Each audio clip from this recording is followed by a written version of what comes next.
మగధ చరిత్రకు సంబంధించిన లాస్ట్ ఎపిసోడ్లో చాణక్య చంద్రగుప్త మౌర్య సామ్రాజ్య ఆవిర్భావం గురించి తెలుసుకున్నాం. ఇప్పుడు చంద్రగుప్త మౌర్యుడి తర్వాత జరిగిన చరిత్రను తెలుసుకుందాం. చంద్రగుప్త మౌర్యుడి కాలంలో బౌద్ధం బాగానే విస్తరించింది, అలాగే జైనం కూడా.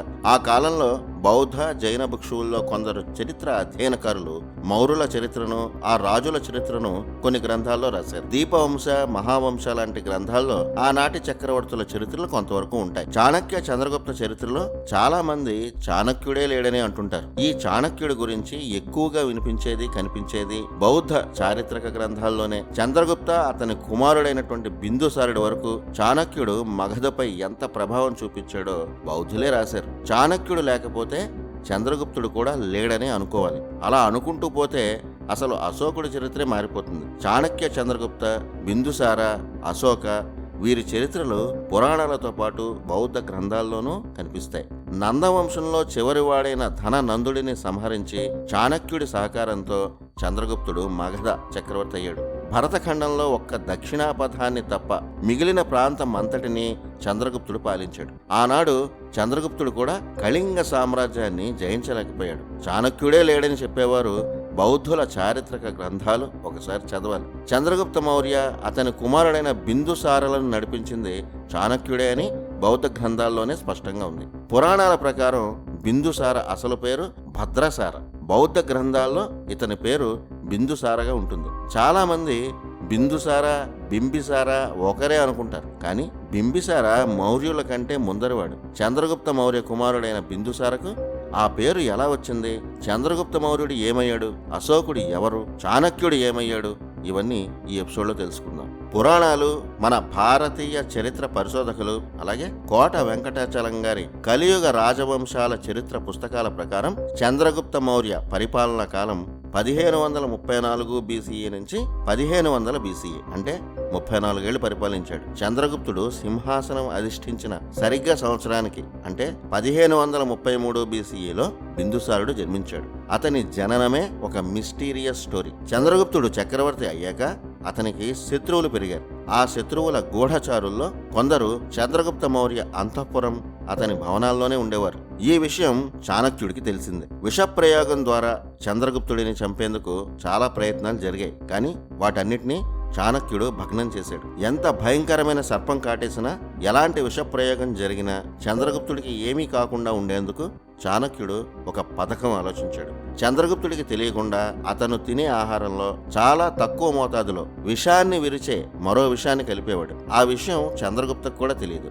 రోజు చంద్రగుప్తుడు ఆ ఆహారాన్ని తినేవాడు. శత్రువులు ప్రయోగించే ఎలాంటి విషాన్నైనా తట్టుకునేలా చంద్రగుప్తుడిని తయారు చేశాడు చాణక్యుడు. ఒకరోజు చంద్రగుప్తుడి ఆహారాన్ని అతని భార్య దుర్ధర భుజించింది. అప్పటికి ఆమె నిండు గర్భిణి. ఒక్కసారిగా విషాహారం తినేసరికి ఆమెకు మైకం వచ్చి పడిపోయింది. వెంటనే చాణక్యుడు రాణి దగ్గరికి వెళ్ళాడు. గర్భంలో ఉన్న శిశువుకి ఏమీ కాకూడదన్న ఉద్దేశంతో దుర్ధర గర్భాశయాన్ని కోసి బిడ్డను చాణక్యుడు బతికించాడు. కానీ దుర్ధర మరణించింది. అప్పటికే ఆ బిడ్డ నుదుటిపై ఒక విష బిందువు ఉంది. అప్పటి నుంచి ఆ బాలుడిని చాణక్యుడు బిందుసారా అని పిలిచేవాడు. విషాన్ని ఎదిరించి పుట్టాడు కాబట్టి ఆ పేరుతో పిలిచాడు. పురాణాల ప్రకారం చంద్రగుప్త మౌర్యుడు అతని కుమారుడికి పెట్టిన పేరు భద్రసార. చంద్రగుప్త మౌర్యుడు 34 ఏళ్ల పాటు మగధ కేంద్రంగా భరతఖండాన్ని శక్తివంతంగా పాలించాడు. ఆ తర్వాత సన్యాసం స్వీకరించాడు. 1500 బీసీఈలో బిందుసార మౌర్య మగధకు చక్రవర్తి అయ్యాడు. భద్రసార లేదా బిందుసార మౌర్య కూడా ప్రధానమంత్రి చాణక్యుడే. చంద్రగుప్త గెలవలేని కొన్ని రాజ్యాలను చాణక్యుడి సహకారంతో బిందుసార గెలిచి రాజ్యాన్ని విస్తరించాడు. బిందుసార కూడా తన తండ్రిలాగే దక్షిణాపథంలో ఉన్న కళింగను గెలవలేకపోయాడు. చరిత్ర పుస్తకాల్లో వినిపించే సెల్యూకస్ నికేటర్తో చంద్రగుప్తుల సంబంధం మౌర్యుల కాలంలో కాదు, అది గుప్త చంద్రగుప్తుల కాలంలో. 300 బీసీఏ కాలంలో ఉన్నది మౌర్యులు కాదు, గుప్తులు. మౌర్య చక్రవర్తులు ఎక్కువగా ప్రాచీన ఈజిప్ట్ రాజులతో సంబంధాలు కొనసాగించినట్టు ఆధారాలున్నాయి. బిందుసారకు 16 మంది భార్యలు, అలాగే 100 మంది కుమారులు, కుమార్తెలు ఉన్నట్టు చారిత్రక గ్రంథాలు చెప్తున్నాయి. ఇంతమంది భార్యల్లో భారత చరిత్రను మలుపు తిప్పిన బిందుసారుడి అర్ధాంగి పేరు సుభద్రాంగి. ఈమె ఒక బ్రాహ్మణ పండితుడి కుమార్తె. ఆనాటి మౌర్య సామ్రాజ్యంలో గొప్ప నగరాల్లో ఒకటి చంపానగరం. బౌద్ధ, జైన గురువులకు ఈ నగరం అప్పట్లో ప్రధాన కేంద్రంగా ఉండేది. ఈ నగరమే మహాభారత కాలంలో కర్ణుడు పరిపాలించిన అంగరాజ్యానికి రాజధాని. బిహార్ రాష్ట్రంలో ఇప్పటికీ ఈ ఊరుంది. ప్రస్తుతం ఆ ఊరు పేరు చంపాపూర్. ఈ చంపా నగరంలో ఒక బ్రాహ్మణ పండితుడి కుటుంబంలో సుభద్రాంగి జన్మించింది. అత్యంత శక్తివంతమైన ఒక చక్రవర్తికి, ఒక గొప్ప సన్యాసికి జన్మనిచ్చే జాతకం సుభద్రాంగికి ఉందని ఆ బ్రాహ్మణ పండితుడికి ఒక జ్యోతిష్యుడు చెప్పాడు. మౌర్య చక్రవర్తి బిందుసారతో సుభద్రాంగి వివాహం రాసిపెట్టి ఉందని కూడా చెప్పాడు. అలా తన కుమార్తెను వెంటబెట్టుకుని ఆ పండితుడు మగధ రాజధాని పాటలిపుత్రకు వెళ్ళాడు. బిందుసారను కలిసి తన కుమార్తె సుభద్రాంగిని వివాహం చేసుకోవాల్సిందిగా చక్రవర్తిని కోరాడు. అప్పటికే అంతఃపురం నిండా బిందుసార భార్యలు, ఇతర స్త్రీలు ఉన్నారు. పైగా తన తర్వాత వారసుడు సుసీమ కూడా జన్మించాడు. అందువల్ల మరో వివాహం తనకి అవసరం లేదని బిందుసార చెప్పాడు. అయినా ఆ పండితుడు కన్యాదాన ఫలాన్ని ప్రసాదించాలని అభ్యర్థించాడు. ఒక బ్రాహ్మణుడి మాట కాదనలేక సుభద్రాంగి ఎలా ఉంటుందో కూడా చూడకుండానే అయిష్టంగానే బిందుసార వివాహం చేసుకున్నాడు. పెళ్ళైన తర్వాత కూడా సుభద్రాంగిని ఏనాడు బిందుసార పట్టించుకునేవాడు కాదు. సుభద్రాంగి అద్భుత సౌందర్యవతి. ఆమె సౌందర్యానికి అంతఃపుర రాణులంతా అసూయపడేవారు. ఆమెను చక్రవర్తితో కలవనిచ్చేవారు కాదు. పైగా సుభద్రాంగికి క్షురక విద్యను నేర్పారు. చక్రవర్తికి క్షవరం అవసరమయ్యే సమయంలో ఈమె సౌందర్యం బిందుసారకు కనబడకుండా ముసుగు వేసి పంపించేవారు. అయితే ఆ క్షురకర్మ విద్యను కూడా సంపూర్ణంగా నేర్చుకుని ఆ విద్యతోనే రకరకాల నైపుణ్యాలు ప్రదర్శిస్తూ చక్రవర్తికి సుభద్రాంగి దగ్గరైంది. ఆమెను ఓ క్షురకురాలు అనే బిందుసార అనుకునేవాడు. ఆమె స్నేహానికి, నైపుణ్యానికి మెచ్చి ఒక కోరిక ఏదైనా తీరుస్తాను, కోరుకో అని బిందుసార సుభద్రాంగిని అడిగాడు. తమతో 2 బిడ్డలు కావాలని సుభద్రాంగి బిందుసారను కోరింది. బిందుసార ఆశ్చర్యపోయాడు. ఆనాడు బ్రాహ్మణ పండితుడు కన్యాదానం చేసింది తననేనని సుభద్రాంగి వివరించింది. బిందుసార ముందు ముసుగు తీసింది. ఆమె సౌందర్యానికి ముగ్ధుడైన బిందుసార సుభద్రాంగికే అప్పటినుంచి మొదటి ప్రాధాన్యం ఇచ్చాడు. ఇలా బిందుసారకు, సుభద్రాంగికి ఒక కుమారుడు జన్మించాడు. తన శోకాలన్నింటినీ తొలగించిన బిడ్డ కాబట్టి అతనికి అశోక అని సుభద్రాంగి పేరు పెట్టింది. అశోకుడి తర్వాత సుభద్రాంగికి మరో బిడ్డ పుట్టాడు. అతనికి విష్టశోక అనే పేరు పెట్టింది. అంటే శోకాలను అంతం చేసేవాడు అని అర్థం. బిందుసారకు బ్రాహ్మణ స్త్రీ అయిన సుభద్రాంగికి జన్మించిన warrior, great king Ashoka. Bindusara మొదటి నుంచి సనాతన వైదిక ధర్మాన్నే పాటించాడు. తన చివరి కాలంలో బౌద్ధ భిక్షువుల అభ్యర్థనతో వారి ధర్మ ప్రచారానికి బిందుసారుడు సహకరించాడు. బిందుసారకు తన కుమారుల్లో సుసీమ అంటేనే చాలా ఇష్టం. సుభద్రాంగి అంటే ఇష్టం వల్ల అశోక, విష్టాశోకను కూడా బిందుసార బాగానే చూసేవాడు. కానీ అశోకుడంటే బిందుసారకు మొదటి నుంచి ఇష్టం ఉండేది కాదు. అందుకు ప్రధాన కారణం అతని రూపం. బిందుసారకు సౌందర్య మోహం ఎక్కువ. సినిమాల్లో చూపించినట్టు అశోకుడు పెద్ద అందగాడేమీ కాదు. పైగా అశోకుడు చాలా మోటుగా ఉండేవాడు. అందుకే బిందుసార అశోకుడిని ఇష్టపడేవాడు కాదు.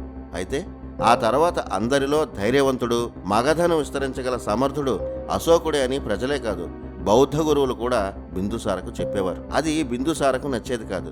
ఏదో ఒకరోజు అశోకుడికి బిందుసార హాని చేస్తాడని అశోక తల్లి సుభద్రాంగి భయపడేది. కానీ అశోకుడే తనను అంతం చేసి సింహాసనం దక్కించుకుంటాడన్న భయం బిందుసారలోనే ఎక్కువ ఉండేది. బిందుసారకు 101 మంది కుమారులు ఉండేవారని చాలా చరిత్ర గ్రంథాల్లో ఉంటుంది. వారిలో పట్టపురాణంలో ఎవరికీ ఇష్టం లేని సుభద్రాంగి కుమారుడు అశోకుడు. అందువల్ల ఎట్టి పరిస్థితుల్లోనూ అశోకుడికి అధికారం దక్కకూడదని కుట్రలే ఎక్కువ జరిగాయి. అయితే తన జాతకం ప్రకారం అశోకుడే చక్రవర్తి అవుతాడని సుభద్రాంగికి తెలుసు.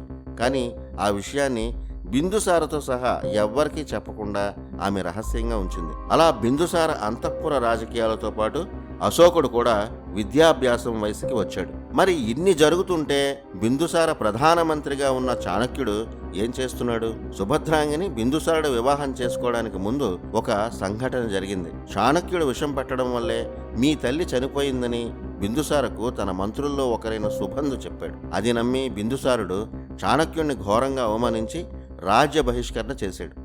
అప్పటికే వృద్ధుడైన చాణక్యుడు బిందుసార చేసిన అవమానానికి బాధపడి అరణ్యాలకు వెళ్ళిపోయి తపస్సు ద్వారా ప్రాణాలు వదలాలని నిర్ణయించుకున్నాడు. ఆ తర్వాత కొన్నేళ్లకు బిందుసారను చిన్నప్పుడు పెంచిన ఒక పరిచారిక ఆయన్ను కలిసేందుకు వచ్చింది.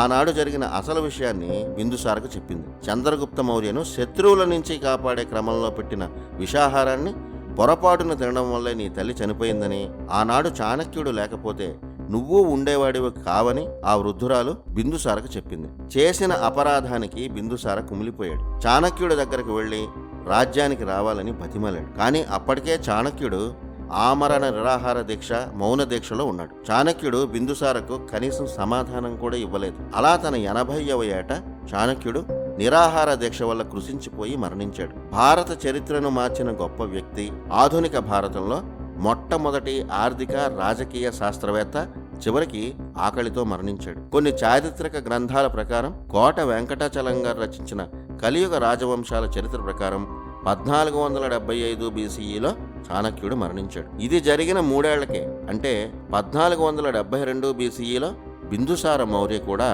మరణించాడు. చంద్రగుప్త తర్వాత అతని కుమారుడైన బిందుసారుడు 28 ఏళ్ల పాటు మగధ కేంద్రంగా భరతఖండంలో చాలా భాగాన్ని పరిపాలించాడు. చంద్రగుప్త అంత ఘన కీర్తిని బిందుసార సాధించలేకపోయినా అశోకుడి లాంటి శక్తివంతమైన చక్రవర్తికి జన్మనిచ్చిన తండ్రిగా చరిత్రలో నిలిచాడు. మరి తండ్రికి అస్సలు ఇష్టం లేని అశోకుడు చరిత్రను మలుపు తిప్పే మగధకు శక్తివంతమైన చక్రవర్తి ఎలా అయ్యాడు? అశోకుడి రియల్ హిస్టరీ ఏమిటి? అశోకుడు నిజంగా ది గ్రేటా? ఈ చరిత్రను నెక్స్ట్ ఎపిసోడ్లో తెలుసుకుందాం.